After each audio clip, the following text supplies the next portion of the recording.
This week on the podcast, Carrie and I are joined by our friend Paul, who has an incredible collection of Mickey Mouse items. But this time, he's talking to us about the most obscure items in his collection. If you want to hear how he got started collecting, go back to episode 154 and hear his story. It's fascinating. But this week's episode, it's just as intriguing. It's all of the things that you would be so surprised to hear that Mickey was associated with. Stay tuned to hear all about it. You're listening to the Pixie Dust Fan podcast. Hi, I'm Francine. And I'm Carrie. We're two best friends who can't stop talking, usually about Disney stuff. Sometimes we have fascinating guests, and sometimes it's just us. But it's always positive and fun. We're happy to have you join our chat. Thanks for listening, and let's get started. Carrie, I'm not even going to say, hey, how are you? Because we have a special guest today. We have a special guest today. Yay, it's not just the two of us. Paul, yay. Welcome back. Yay. Yeah. We are so excited. Yeah, I actually watched the podcast from before just to get familiar with it. And were you happy with how it sounded and how it came together? Because we got a lot of good feedback. Yeah. Actually, a bunch of people texted me or, sent me little messages through social media just saying how much they were interested in my story and, just about how I deal with things and the Mickey collection and stuff. So it was, so I got a lot of positive response. Good. Well, we had so much fun having you on before, and I will link in the show notes to the last episode you were on. But we couldn't wait to have you back. So thank you for coming back to chat with us. Yeah. You have, just to remind everybody, you have like the biggest collection of Mickey stuff. Like I just want to say stuff because it's everything. Yeah. The part of it, people have referenced me as like having the largest of this and that or whatever. I don't think I really have the largest because I've seen quite a few other collections in my, my time out there, whatever. But I would say as a unique collection it's pretty much strictly Mickey and, there are like 10,000 items or more. I think there's probably more than that. And, people make reference because it's so large because not a lot of people have that large of a collection. But I've met so many people since I've been doing this now that there are quite a few other people who have quite large collections of Disney or Mickey Mouse stuff. And so I just profess because I'm on the social media and people identify with me and who have met me and I'm able to talk about my stories and stuff. And so it's more than just me having the biggest collection. It's me, being involved or Mickey being involved in my life and how this has turned out for me. It's so amazing, like just to think about how it brings communities together. But I would imagine the collector community like you, like there's got to be a pretty decent community of people who collect as diligent. I know Carrie's a collector. We joke all the time she collects stuff, but you like of these large scale collections. I imagine there's a pretty decent community of people that have different kinds of collections like this. Yeah, I've met a few people. There's a lot of people who, when they start collecting, they start, it might be just Mickey Mouse kind of a thing or Disney as an overall project. But then what happens is you realize you can't collect all those things. And so you start kind of spearheading it in one direction, whether it's an item or a type of thing that you like or something that's your life's involved in. And but for me, it was about just it being Mickey on something. Like that's kind of where I'm at, where it has to have. And now I've gone to the stage where I have to kind of almost be selective in what I pick or what I want, because it's not like I can put on display somewhere here in the home because I really can't anymore. And so, it has to grab my attention some way, somehow, or I see it and it reminds me of something, or it makes me drawn towards because it visually got my attention. So incredible. And I think, because you don't have a place like how your house would have to be massive. You'd have to live in like a, 17-story mansion to display everything that you have. Yeah. Like I don't I have prints everywhere. Like I have prints still in the sleeve, like in the plastic sleeves and stuff, because I got nowhere. I have no physical room to actually put things up. Wow. And so I try to move stuff around a little bit. And when I had the museum, when I brought the stuff all back, I just kind of threw it in the house.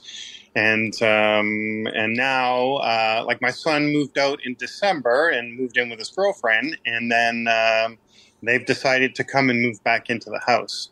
And so I had to take 50. I've taken over 50 or 60 bins. I got a locker, and now I've moved all my Mickey stuff there. And my goal is to over the period of time is to go through each bin one at a time and then put it on the internet, and just kind of as a information kind of thing to kind of show you what I have in each of the bins and kind of go through the whole locker. But that's going to take me that's a year. awesome. Wow. So that's my plan. So I'm just in the processes of that. That's a great plan. Isn't it? There's so interesting. It'd be so interesting for everybody to see that and follow along. Yeah. And it's good because it's a hodgepodge of over the years. Like the bins, I just put things in bins, There was no real rhyme or reason to what went in what bin. And so wherever there was room is kind of where it went. So it'll be interesting going through them the other way and taking stuff out of them and showing people about, when I was collecting, this year, these are some, these are the things that I got. It must be kind of like, I don't know, Carrie, if you can relate, but sometimes I throw things in a closet because I don't have room or whatever. And then you find it like a year later and it's like Christmas because you've forgotten you have all these things. And I can't imagine what it's going to be like for you to go through these bins and be like, oh my gosh, I forgot I had this.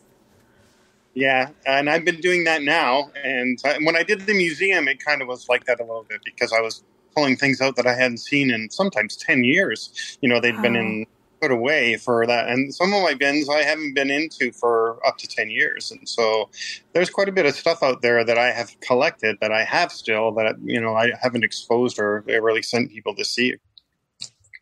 That's awesome. I find like what I have, like little shoe boxes of like my Disney pins or some of the things I've picked up along the way on trips or events or things. And then once in a while I'll be like, I probably should like slim it down, like go through it. Like there's gotta be stuff that I don't want anymore. And I pull down my little buckets and I start looking through them and I get so happy and so much joy from looking through them and remembering. And then I usually never find anything that I don't want to have anymore. but yeah, like you said, when you look at them. Yeah. I've gone back a few times and to look for something that I want to use or show somebody, and I can't find it. Like and I go through the bins, and it's like it's just too much. It takes too long sometimes to do that. So, I bet. That would be annoying though. Like when you're looking for something though, like it's somewhere. You have like the ultimate. Oh my goodness, I can't find it. And so that's why I try and take pictures of everything. Whenever I bring something home, I try and take photographs of them now and just keep the photographs. And, even those, I have too many of those to go through. Like I went through looking for rare or unique things. And I mean, I could spend a day doing that. Oh my gosh. That's a good idea though. Like, yeah, taking a picture, especially now with like Google Drives and backups, right? Like you can just have a catalog and then at least you'd be like, that's somewhere. You just have to remember, did I buy it last fall, the fall before? Right, and you could kind of look for it. Yep. That's pretty cool. Well, we were talking to you about, and one of the things that we were going to talk to you about on the episode this week was obscure things. So you have like collections of everything from like stuffies to lunchboxes to phones, watches, prints. Like you have everything. Yeah. If it's got Mickey, you have it. But you have obscure and like kind of bizarre items that just things that you wouldn't think about in your collection. Yes, yeah, I have. I have things, and that kind of that draws me, because they're in the early days, and especially like in the 30s to the 50s, they put Mickey on things, and they weren't sure it was going to go somewhere or that it was going to become popular or not. They didn't know. I mean, Mickey was quite popular in the 30s and 40s, and back in those days, there was a different ideal and philosophy about, what was a kid's toy, what was an adult's toy, like their ideas of things, and guns and plastic guns or toy guns and those types of things are today thought of differently than they were back, obviously, in that time. And so I always look for items that Mickey is on that is unique to that, or, gun's a big one. So Mickey, carrying a gun back in the 30s and 40s, that was just part and parcel of him being a cartoon character and stuff, and whatever he was doing in his day-to-day life. But by today's standards, you would never see Mickey with a gun in his hand, or using it in a way that was nefarious or in a derogatory or negative way. And so when I see those items, I really they kind of excite me when I see them, because they're unique, and I get to speak to them or about them, whatever, and bring them up and say, look, at life was different. Obviously, in that day and age, people thought of things in a different way. Children's toys and cartoons and things that you did was done differently. Playing cops and robbers was a fun kind of game. But today you wouldn't have kids running around with guns shooting at each other on the street, because there's just too much attention to what that really means nowadays. Right. And that's when you think about it, back then, all of that was just accepted. I mean, I think of Popeye cigarettes, candy cigarettes. Yes. You would never see that today. That people would encourage They're buy called their candy kids. Sticks now. They're called candy sticks. They're called candy sticks. Popeye candy sticks. Yeah, right? Yeah. And especially as protective of Disney is of their brand and of Mickey, it's fascinating to think that they put him in those situations. He was on ashtrays and all that kind of stuff at one point, right? Obviously in the 30s, and I have some of those. I have some of those ashtrays and things that that he was on or part of, just to sell those items. Smoking was a big one. I have a really cool Mickey Mouse smoking set. It actually says, it's got Mickey's monogram on it. It says 4 kids right on it. It's a cigarette holder, a real lighter, and a real ashtray, and it was sold as a set. Oh my goodness. And so it was, hang on. So it's an ashtray and a lighter, and it said for kids? Yeah, it's actually, here, I have a picture of it. I don't know if I can. Oh my goodness. I don't know. Can you see? Yes. Oh my goodness. It's a lighter. It's like a Zippo lighter and an ashtray and a cigarette holder. And on it, it actually has a Mickey monogram on it, and it says Mickey for Kids. That's the tagline on the product. Wow. Oh. And it's a usable cigarette holder and lighter and ashtray. That's so bizarre. That's crazy. Now, what do you think is some of your most obscure items? So Mickey having anything to do with smoking is just kind of beyond me, but it's so true. But some of your obscure things that people wouldn't think that you might have. Your favorite obscure things. You probably have lots of them. Yeah, I don't have one specific one. I have a whole bunch of unique ones, different ones. Usually they come from other countries. But there's the odd one. I have a large pin collection that has Mickey on it. So button back pins. And so I have probably close to 500 Mickey button back pins, all the way back to the 30s. But for a while there, Mickey was associated with other cartoon characters, which is very rare to find. And so I have buttons or pins, and I got this one here. It says Howard Eldon Limited, and I'm not sure where it is. And it says, we've got a lot of characters. And I think it's a reference to a company having a whole bunch of characters that work for them. But on it, it's got Mickey and Minnie on the pin, but it's got Elmer Fudd on it. It's got Popeye on it. It's got Woody Woodpecker on it. It's got Tweety Bird on it.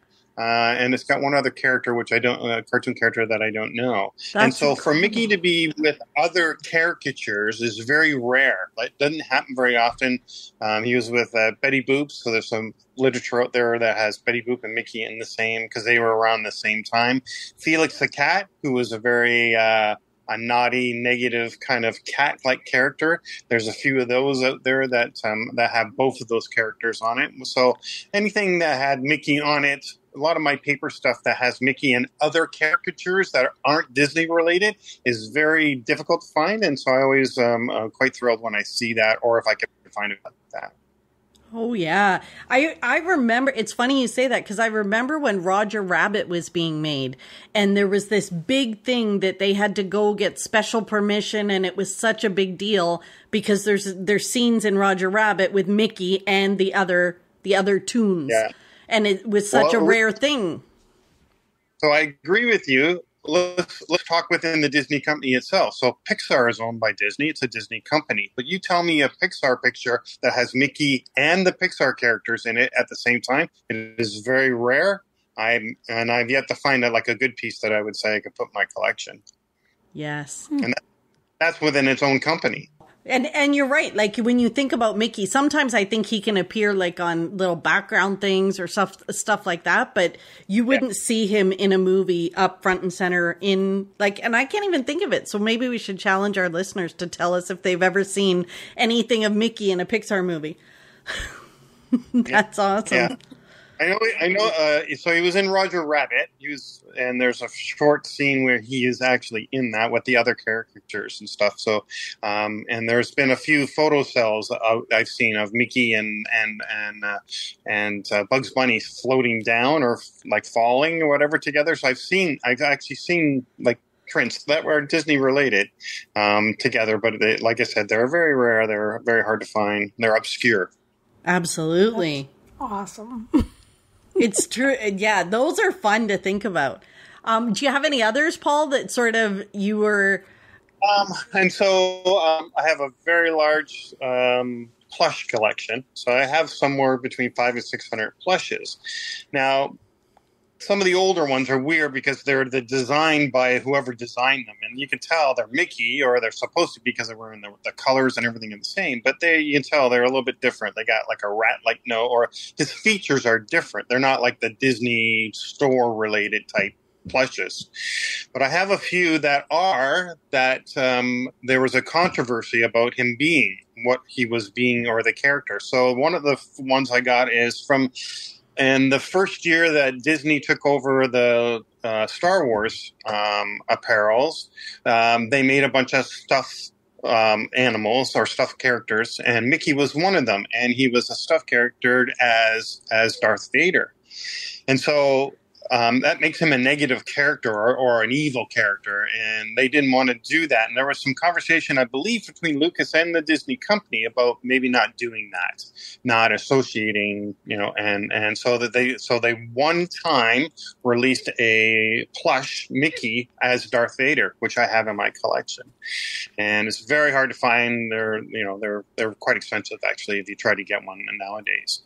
The other one I have is I have the original Disney Store Mickey Mouse dressed in his RCMP uniform. And so what originally happened was it was being sold at Epcot, and that's where it started. And then they released it out to the Disney stores. But then the RCMP found out about it and sent a cease and desist because of the licensing required for the RCMP uniform. And so I have one of the original Disney Store ones, and that's another one that was never reproduced that way. There are other ones out there now, or have they done other ones? But when it first came out, there was a conflict between the uniform and Disney having a license to do that. Because Disney would do the opposite way, where if Mickey, Mickey was wearing something, they would get the license to produce so that they could produce them in those things. And you can make Mickey in something without getting a license from Disney to do that. And so it's kind of tit for tat is what I would say for the art form. So those are a couple of the things that I treasure is when Mickey's in some kind of outfit that's just either uncommon or not normal, or the company, wants, some kind of identification with that because he's such a world-renowned character. It's funny you say that about Darth Vader because it's true. Now when you see him dressed up, he's usually Obi-Wan, right? Like he's the Obi-Wan or the Jedi. Yeah. Yeah, he only dressed up as Jedi, and actually you can't find him in the other, unless it's like a not licensed product or something like nowadays. You can't find that stuff. Right. But I think you can see Donald as a stormtrooper, right? You can see Donald as a stormtrooper. Yeah. Donald can do, either or kind of thing. I think it's because of Mickey and what the identification is with him, and so they want to streamline and make sure that they control what it is that you see him in and how he's presented to the world. And that's the Disney have maintained control over him literally since the 30s. It's really interesting that Darth Vader doll even got made in the first place. Like Yep. Yeah, it is kind of interesting to see it. I'm glad that I got it. I got it from one of my Disney friends. Oh, for sure. And they pointed out to me too, right? Like I know lots of people who worked at the Disney store for years, and you know they always talk about those things that happened back in those days because it was a little bit more loose when they were doing things back, you know, in the 90s. And as time went along, they started to, you know, identify with stuff and go, no, we can't do that, or we shouldn't do this, or you know, we have to be careful how we present, you know, Mickey in whatever light they were going to present him in. And I like that stuff that's kind of cutting edge and unique. Like even Runaway Brain, which was done in 96, which was quite later on. Mickey isn't shown as that crazy, you know, Mickey in many things. There are, and it's very hard to find properties of Mickey as the monster in Runaway Brain. There are very few items out there that you can get. And I mean, I have a few of them in my collection, but I'm always excited when I find something like that. And because your collection spans, you get them from stores, from collectors, from vintage shops, from everywhere. Everywhere in the world, yeah. I'll even get something that's maybe not licensed, just if it's really a unique item and stuff. You know, I do trying. There's like Brer Brick have, you know, Mickey items out there. Those plastic big. They look like a bear, but they're, you know, with Mickey monogram on them and stuff. And Ryan is another big one. You know, all the companies, you know, Vans do a Disney line of running shoes, and Mickey's one of the lines that they do every once in a while. But some other brands do that as well, like New Balance and Nike and stuff. But that's rare. Like those licenses are very, very rare because you don't see them in those apparels, right? You know, and Mickey's, I think Mickey's associated with New Balance, but I think outside of that, I don't think there are many. You can't find many like Nike shoes or other apparel unless it's young children's. Yeah, they're so careful about where they put Mickey these days. So, are most of your obscure things from years ago? Most of it, I'd say, is from years ago. The worst stuff would be like art things, like art I'll get from like an artist's rendition of what their thought of Mickey looks like. Some of them are quite, you know, macabre or whatever. I have one piece up that I showed it one time on here before, and everyone got upset with me, so I don't like showing it. And so Mickey, I have a plush Mickey. I got it from an effects department, and it has Mickey in his sorcerer outfit, and he has an axe or a large butcher knife through the center of his head, and all of his brains are coming out. And it's a plush. It's beautiful. Like, it's a really nice piece. But the problem with it is quite macabre, and it's not, you know, Mickey wouldn't be associated with that at all. And so when we have Halloween around here or whatever, I lend it to the people that put up these displays or whatever, just because it's a very macabre kind of a thing. But yeah, I showed it one time, and there were a whole bunch of people went, "Oh my God, that's awful! Why would you let, you know, them do that to your Mickey?" And like, you know, I get all these kind of negative, and I'm not looking for that. You know, so I kind of try to stay away from. I'm not trying to shock people. I'm just trying to show people the different, you know, things and, you know, associated with Mickey, and there's like I said, everything. There's all kinds of inappropriate. I mean, I've seen sexual posters and stuff like that. They're obviously not licensed by the Disney company, but they're out there. So, I mean, people take all kinds of liberties, you know, when they're doing that kind of stuff. Wow. I bet that's quite a Halloween decoration, though. That's pretty, like, yeah. I would think it's pretty cool, and it's a stuffy. It's like a 24-inch doll, so it's beautiful. Like, it's a beautiful doll. It's a piece of art. It's a piece of art. Yeah, it's a piece of art. When you look at it, it's like, wow, that's a really nice piece, but that's Mickey. You know, that's Mickey with a knife in his head. So that's a bit.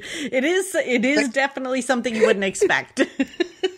Oh, and Mickey with a gun is like the other one. So I have little plastic guns with Mickey on the butt of the gun or whatever, like Mickey's monogrammed right on it as part of a kid's set, probably from the 60s or 50s.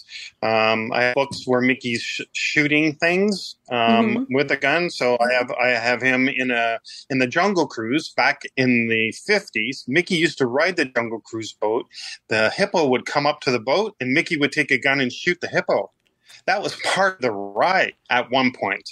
Yeah. And so I have books that have that, and I have, with and Mickey shooting things is really, I mean, you wouldn't see him shooting a gun or shooting somebody now. That just wouldn't happen. But back in those days, that was just part and parcel of him being, the cruise director at that time or whatever, being in the jungle stuff. I just got a light. I purchased a ceramic glass filtered light, and Mickey is on it with a shotgun, and he's wearing a what do you call it, a hunting jacket, and he's got a shotgun in his hand, and that's the cartoon on the light, like on the litho on the light. That's cool. Well, that's very rare, to see Mickey, but that would be in a kid's bedroom, literally. And there's a couple other Disney pictures on it as well, but I'm just fascinated with the fact that Mickey has a shotgun in his hand on a light for a kid's bedroom. Well, I seem to remember when I was a kid a cartoon of Mickey hunting with Pluto. Yes. Yeah. And he had like a brown coat and he had a shotgun. Yeah. And Musket Mickey, so I have a light isn't it? Has that picture of Mickey on it. Because wasn't Musket Mickey was for Wilderness, right? Like before he was a mascot for Wilderness. Yeah. And he wore a Davy Crockett outfit. And so there would be associated. And so you see it every once in a while. And I have a patch. I have an actual Wilderness patch that you got from the Wilderness Lodge when you stayed there. And I have a patch with Mickey on it with his Davy Crockett outfit on and his gun in his hand. That's pretty cool. I have a really obscure patch from the Air Force in Canada, and the Air Force used to do monograms on the sides of their plane whenever they went into battle, so that you could tell what the different planes were or people would associate with it. And I actually have one Canadian Air Force, and I'm not sure what the regiment was, but it has Mickey flying a plane on the patch for that. Regime of Air Force people in Canada. It's original. It's from the 40s. Wow, that's awesome. Where would you have acquired something like that? Most of those come from like antique shows or toy shows, or something like that, or whatever. I go to many toy shows in Southern Ontario. And I've been to New York a couple of times too. And I mean, they always have quite a few things down there. Like, do you find when you go somewhere, like I see online that you go to the Aberfoyle Antique Market, and that's like when you're looking for something like that, like do you look through everything? Like, because the toys would be obvious, right? Like the toys would be like, "Hi, I'm a toy. Look at me." But like looking for something, like, you know what I mean? Like you'd be like, "Oh, those are toys over there." But like something like that patch, or even something that's obscure, like it would be maybe tucked away somewhere. That patch was like one patch with a whole bunch of other things or whatever. I just see that stuff it jumps at me. It always does. And sometimes I see things and I think they're Disney or Mickey Mouse things, and they're not. But because of their shape or because of the texture of it or where it looks like, I check it anyway. And actually people that go to Value Village with me, I have a friend that goes all the time, and she just kind of goes off and does her thing. She can do the whole store before I'm done a couple of rows, because I will literally walk down a row and just look at things visually and try to find in the bags. I will look at them. I will go through all of them. The books, I will spend hours in the book section looking through the books, and I'll go through children's books because some people mix them up. Like these old novels, old Disney novels and Mickey Mouse novels, they're in the children's section, whatever, which they should be in antiques or something else, but I find them quite often in there, and I'll find books that are very unique pop-up books, or which are very popular and quite sought after nowadays. I have quite a few really cool pop-up books from the 30s that are very just unique. So I do spend a lot of time when I aim for that kind of stuff, and I love going to a new antique shop kind of like place. Like when I was at Dayton, Ohio, there was a couple of them off the side of the road in Ohio, and I went in there. And they had the house, so I just took pictures of literally all the booths I could, and there were hundreds of this old stuff that some of it I've never seen, which is rare for me not to have seen, and because I've done so much research. But when I see that kind of stuff, it just excites me. I mean, just seeing it is almost good enough for me. I don't need to own or have it. The fact that I got to see it and. But I've seen it. It's real. It's a real thing, right? And I have a bunch of Tomart magazines. I had the entire set. Actually, there were 84 magazines, and it was a reference magazine about that. And you could go back and check all kinds of like really neat old things, and it'll give you a bit of history. And so I'm all briefed or versed on that kind of stuff. And lots of people ask me or show me things, whatever, and I always tell them they always think they have something amazingly wonderful or expensive, they think, until I start talking to them and explain what the year was and what the licensing on it was, what all these kind of background stuff that they wouldn't know about. And so people are fascinated with that sometimes when I'm able to help them with that. Yeah. And I know the antique shops because Carrie tried to get us to stop at some on the way home from Dayton. But your eyes must be so trained to look for, you must be amazing at hidden Mickeys in the parks.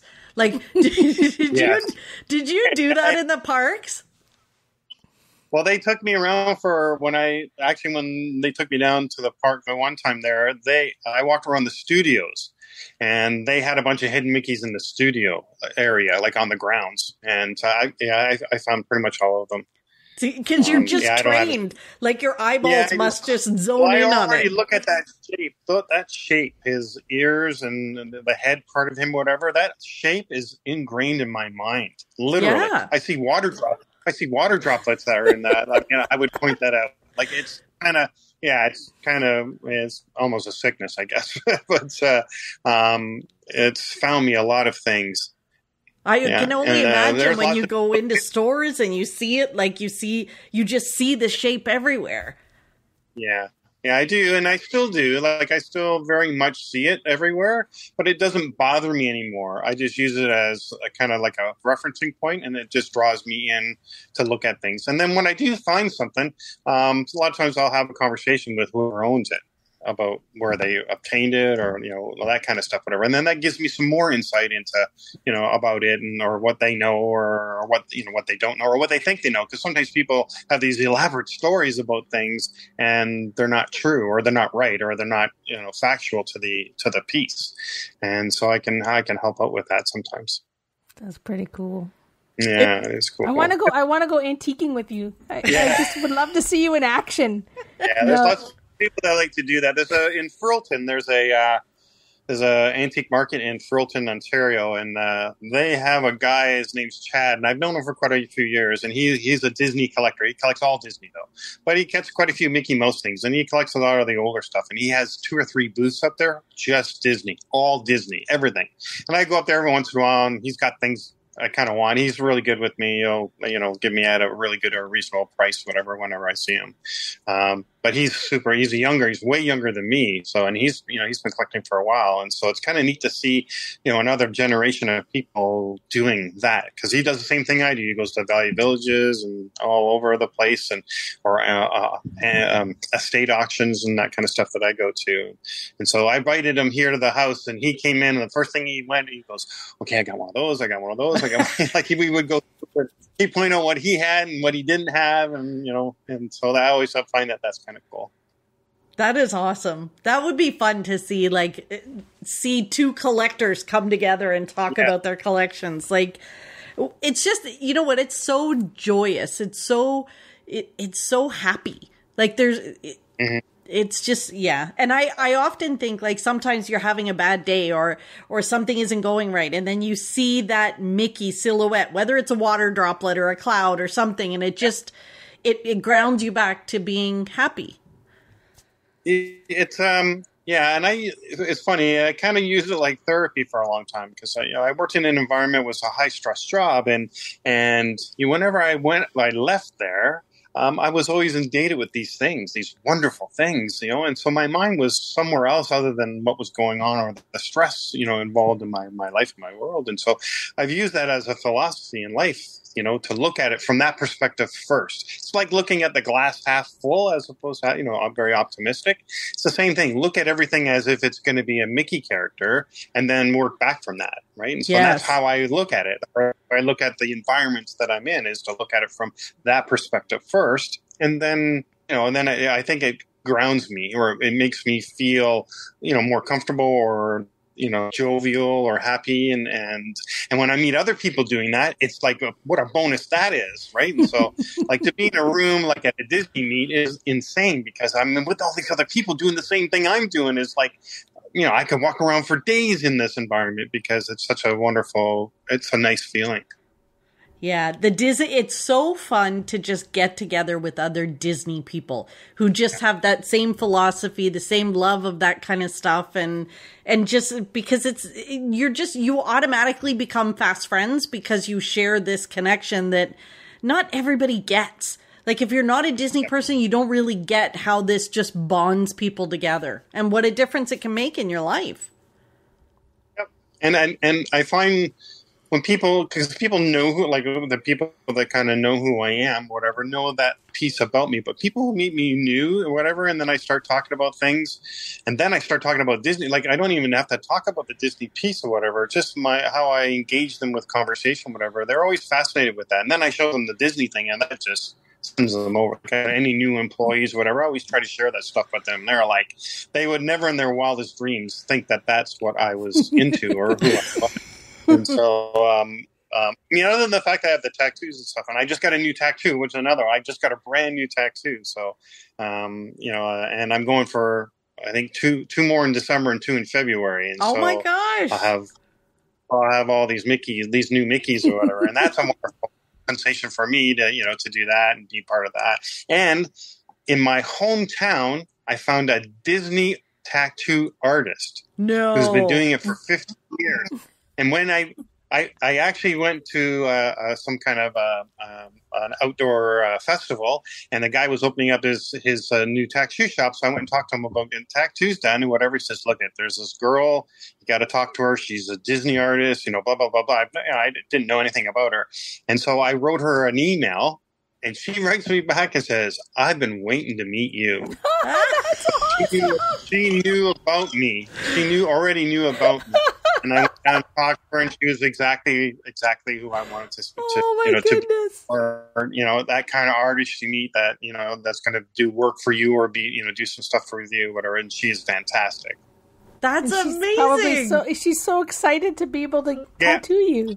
Yeah. That is very cool. So, did she do the tattoo you just got?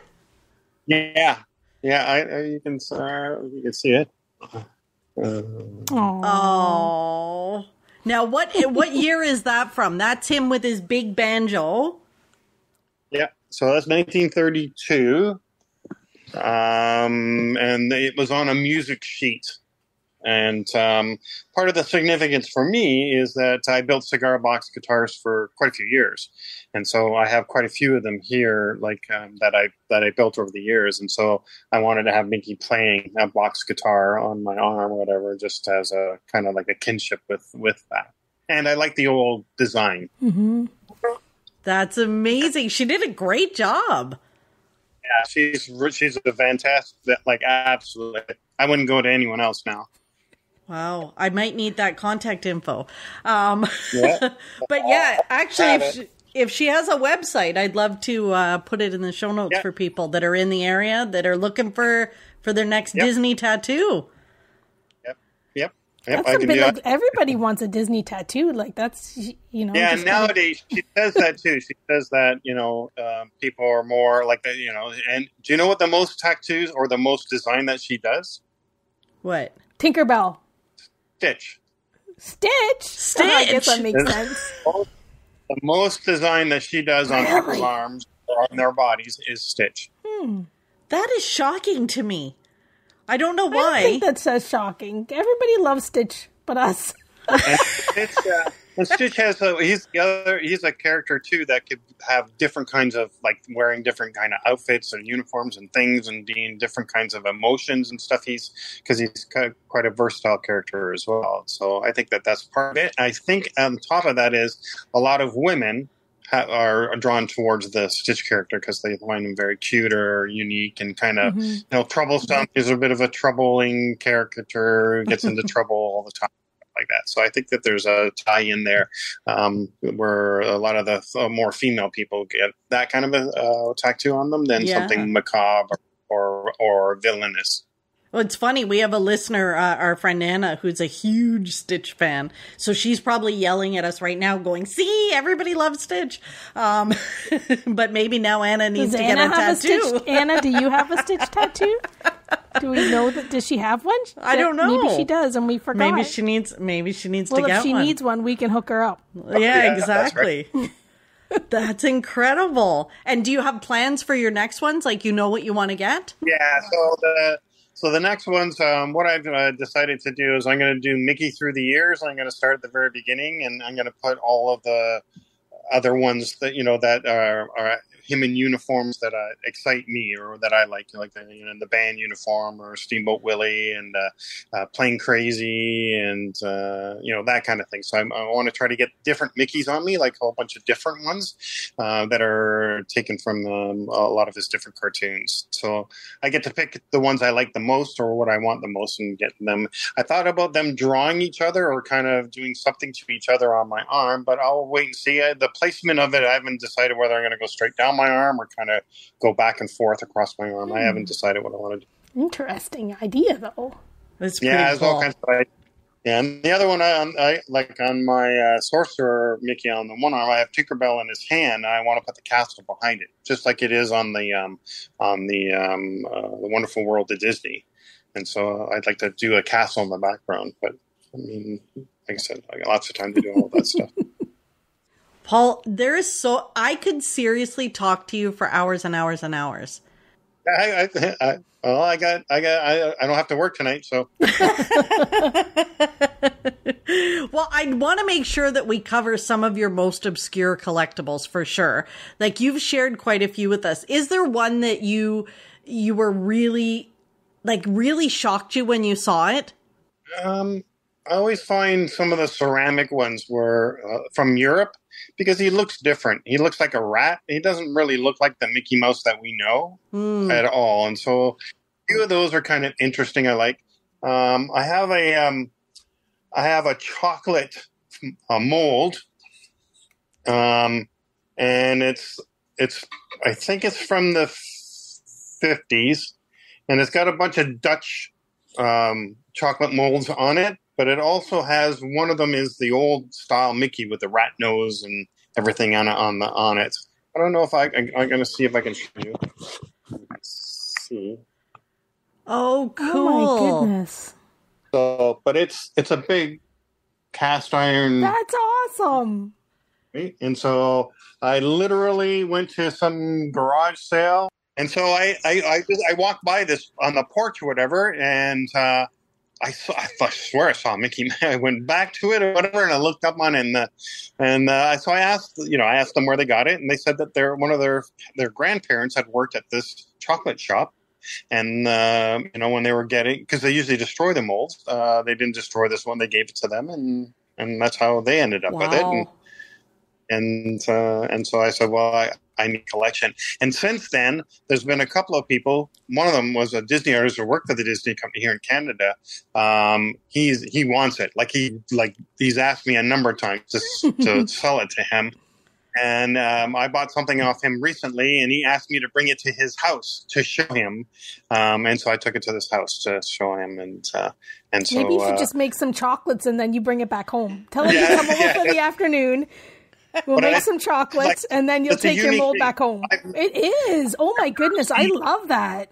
Yeah, I've never seen it, ever. And I've done research on it. I was able to find the company and the molds that they did and everything, so I could get a date or a rough date on it and all that kind of stuff. But there are no more of them. There are no. There's none in store or anything. So I think I might have the only one. And so that's kind of, I always find that that's very unique. And I'm fascinated by that. I have an old book from the 30s, and what it was, it actually says inside the publishing is Mickey Mouse, the Mickey Mouse Company, something in the page.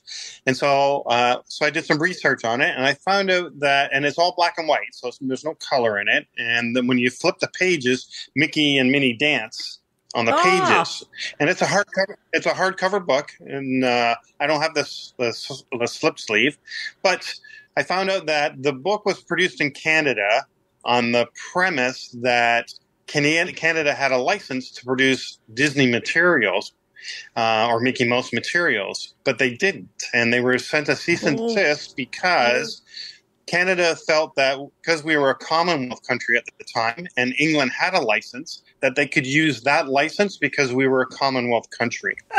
And Disney had said no, that they needed to get a license from them, to produce the materials in Canada. And Canada was thought as a separate country at the time, or from the States or whatever, that it was a separate thing, and that we weren't, even though we still had Commonwealth countries here. So like Newfoundland was a Commonwealth country at the time, and all that kind of stuff. So I think that's a unique story, and the book, it makes the book interesting, and I get to tell the story when I show the book. That's pretty cool. And I remember like those flip books where you would see, you kind of flip through them. Remember when that's how we entertained ourselves, was we had those books and we flipped through to watch things dancing and moving. And the flip books and the pop-up books. The pop-up books are really cool too. Things would pop up and I got some like from the 30s. I got like an old King Cole or something of this Mickey Mouse on it, and it's like castles pop up, and it's pretty elaborate stuff. It was pretty cool. It's amazing that people have that stuff. And I think about all the stuff, and I say this all the time, Carrie gets mad at me, but I think about all the stuff I threw out from, years and years ago. And now I'm at these meets in Dayton, Disneyana, buying things that I threw out once a long time ago. Yep. I came home with a couple of ashtrays that I used to have in the house. Like it's crazy to think about, but I can only imagine what it's like to go to one of these meets with you, to see you scrolling through the things. Like, when you go into a meet like that, do you see somebody's table and it's like 80% of it you already have, and you're just looking for the odd thing that you might not? There's a couple of people here in Ancaster that do it, and and they know who I am. I mean, most people know that I'm the Mickey Mouse collector, because I'm in this area region. I'm pretty much the only one that collects like that. And so, they talk to me all the time, and I give them, talk to them stories and that kind of stuff, whatever. But a lot of times, I got, or they'll come thinking that they have something that I don't have. And then they get so despondent when I go, no, I have one of those. Actually, I have two of those in my collection. Yeah. I already got it. And it's same with a lot of people. Like, I always tell people, like, don't feel bad if you send me a thing saying, do you want this? Do you need this? Or is this something that you'd be interested in? I love getting those emails that make you think that you're thinking about me when you're seeing Mickey Mouse, which kind of blows me away still to this day. But if I have it, I'll just tell you, no, I already have that in my collection. And there's some people who have sent me 100 pictures, and I've had every single thing they've sent me, and so until they get that one item, and then they're so happy that they found something that I didn't have or that I wanted. And so they're always, that for them is a bit of the hunt to them, is to find something that I don't have. And that kind of helps me, and kind of perpetuates this, culture of the community and helping each other and, spending time with each other over, things that you like. So, but I love when people send me, I get emails. Well, I get hundreds of emails a week, easy 100 emails a week saying, do you got this? Do you want this? Or, and that kind of stuff. Like today, this week, this guy, Jonathan, he found a Funko Pop that I don't have. And I have a lot. I think I have 100 Mickey Funko Pops. Oh my gosh. And so there's a new one out, I don't have it yet, and whatever, and he sent me whatever. I said, oh yeah, I need that. I don't have that one. So he's so happy he's found something score. Yeah, that's exactly. Yeah, I found something for Paul. So that makes people feel good, and puts them in a good mood, and I really relish that kind of stuff. Carrie, we need to make that a new mission. We need to find some obscure Mickey thing that Paul doesn't have on our travels. Mm-hmm. Sometimes I come home with big things, and my son goes, "Where are you gonna put that? Like, what are you gonna do with that?" Like, he gets sometimes frustrated with me when I come home with something, and I'm like, I'm not gonna do anything with it. I'm just gonna add it to the other things. And so he's learned. He's kind of. Yeah, that's part of it. It was a gift, but when people give me stuff, that's that's just fair game. Regardless. But he'll be the first to go out and buy me something for my birthday for that's a Mickey thing or whatever. So it's the same the same thing. So I told him he can't be hypocritical. You can't on one hand do one and then on the other. That is awesome. I can imagine you must get a ton of stuff like that for like birthdays and Christmas and stuff. It's all Mickey themed. Although I'd be like, are people afraid to buy you it because they think you already have it? Yeah. So if I tell people not to nowadays, I say either send me something or whatever, unless they know no. I don't have a problem getting something I already have, and so I'll just add it to the collection and use it to trade or give it to somebody else who doesn't have it. I know enough people in the community that it won't go to waste, so I'm not worried about it that way. And I surely don't make people feel like guilty or bad because they found something that I already had. I try to make it the other way around. It's like, wow, thank you. Like, I would rather say thank you and go that route with it all and they can deal with it myself than, to make them feel like, they tried and were successful, because that's not the goal of what they were trying to do. For sure. Now, do you ever you're in a store, or at a meet and you see something and you're like, yes, score. And then you get home and go, oh, I already have this. Like, does that ever happen where you get home and you're like, I already had it and I forgot? I would say as I'm getting older, I think my mind sometimes forgets or is forgetful. I do have quite a few photos that I can access a resource on my phone that I can kind of so all the stuff at the museum, I can kind of bring it up and go, okay, do I have that Barbie? There's like 7 or 8 Barbies, and, is that one that I don't have? So recently I got a Barbie, and I don't have it, but I have it. I have that same Barbie, same box, but she's wearing a different outfit in the box. And then the new one is the same Barbie, same year, but she's wearing a different outfit. So I really do have a different one. Oh, okay. But it's the same Barbie. And so sometimes those things happen. Whenever books, same thing, but I'll use books. So if I got doubles of books, I use books I can use all the time. I can give them to other people. I have lots of people who have young children as in their families, and so I try and give them books or storybooks for them to read at nighttime. There's quite the connection with Mickey Mouse. I have a couple of friends that every time I go there, I just bring a few of my double things or whatever, and I just give them to the kids, and they go insane. They love that, and then they call me the Mickey Man, and my friend Paul's got all these Mickeys, and that kind of stuff, whatever. I love doing that kind of stuff. And then there's the odd times I do the where somebody's lost something or whatever, or child's child help or the help phone thing, whatever. I'll donate things to them. I do that often, where kids will get a hold of some of these things that they normally wouldn't be able to get hold of. One kid lost everything in a fire, and I arranged for his family to come here, and I let him pick anything he wanted in my room. He could have had anything he wanted, and so he went home with one of the large stuffed Mickeys or whatever. But that kind of stuff just that just makes me feel good inside. You can help somebody young like that, and he's still. I mean, this happened a few years ago, and he still talks about it to this day. That I'd done that, and nothing can make you feel better than that. What a wonderful story. And he will talk about that when he's old and tell his kids and his grandkids about what a place he was in. And I think it's fascinating, though. So he picked a big stuffy, like a big Mickey stuffy? Well, what happened was he went down, took him in the room, and there's stuff everywhere. And and he was afraid to touch anything, because it's all set out in a way so you can see it or whatever. So, he just felt like he was wrecking stuff. So I just started grabbing things and pulling them off the wall and pulling things down or whatever. And finally I picked up this one large Mickey Mouse stuffy, whatever, and I picked this up. You could just see his face change. He had this kind of a grin about his face. You just knew.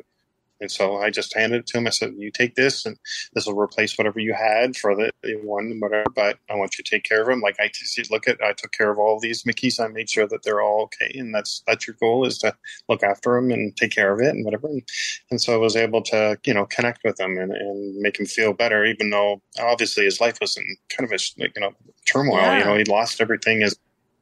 So, if I can make them feel good for a few minutes and then, he can carry that story on in his life, that's, I think, is going to be helpful. Paul, you have like one of the biggest hearts I've ever come across. Absolutely.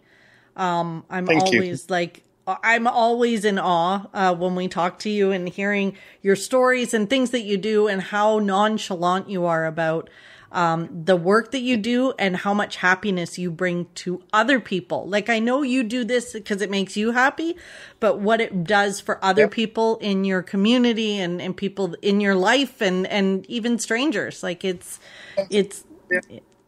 amazing. I think it's a Disney philosophy, in my opinion. So, or I would associate it with it like that way. Like the whole pixie dust thing that you guys do is the same thing. To me, that's what that is. And so, like I said, I find it therapeutic to me or for me or whatever. And it makes me feel good inside. So, I mean, the room makes me feel good in a certain way, whatever, but able to make other people feel that way or make other people think of me and Mickey Mouse when they see those things. You can't pay for that. There's no monetary value to that. It's an amazing feeling that I'll take with me forever. It's so incredible. Thank you so much for joining us this week, Paul. This has been, as always, it's such a joy getting to chat with you and getting to talk about Mickey because, we all love him. Everybody loves him. Everybody loves Mickey. You can't find anybody that doesn't. Like I said, I could talk until the morning about Mickey. It's so true. But we are at the part of the podcast where we do our focus and, what brought you joy this week and, because there's always good stuff in our week and what brought us pixie dust and what brought you some pixie dust this week, Paul? And so this week is, I talked about it before. My son moved out in December, and him with his girlfriend and a bunch of friends into a house, and so we had some conversations about and it was weird because I'm here by myself now. I'm like in this house, and he's been here for almost 20 years, and so it was weird, the empty nester syndrome kind of thing, or whatever. And so just over a week or so ago, we talked about him actually moving back into the house here, or moving back here with his girlfriend. Him and his girlfriend are come live here. And so in December or November 30th, they're moving out of the house that they're in, and they're going to come back and live here. And so we want to change a few things. And, I've got this big, huge bedroom. Once again, I'm all by myself in a big, huge bedroom. I don't need a big, huge bedroom. So I'm going to switch out of my room, go into where his room was. And we're going to switch the house around. And then we're going to be like a family again. And then we're going to be like close and doing like stuff much more like we used to, and we're bringing in other people into the fold. And so for me, that was the wonderful feeling that I was getting back this lifestyle of, not just being with my son, who I adore and would do anything with, but, his girlfriend and stuff, and we're going to be a family again and do family stuff and be able to go out to these activities and events and stuff together. And so that's my pixie dust this week. Anyway, that's what made me feel really, really good about things this week. That's so awesome, because I can only imagine how excited you are to have him come back home, and then your family's growing. You have a third person coming in too, and I almost can't wait. But part of it had to be, I had to get a locker, and because I need to make room, and so I did that, and then I realized, man, I got a lot of stuff, but it gives me another place to work on it, like I said, and gives me another project to do or whatever. So that's kind of set that up, and so I got another project to do. I got a family coming in. I got my son coming home. So there's all these wonderful things are happening around me. So I got a big grin on my face. That's awesome. That is awesome. That's good pixie dust. That's very good pixie dust. Carrie, how's yours going to stack up this week? That's awesome, pixie dust. My pixie dust is that this past weekend I went to Guelph to hang out with some of my crafting friends. So prior to COVID, I would travel with my aunt to visit some of our friends, and we'd spend a night or two, and we'd just craft away the weekend and just chat, watch TV, eat lots of junk food. And that's what we did this weekend. We haven't done it for years. And we finally just made the date, and we actually made a date for January. We'll do it again. Like we used to do it quite often.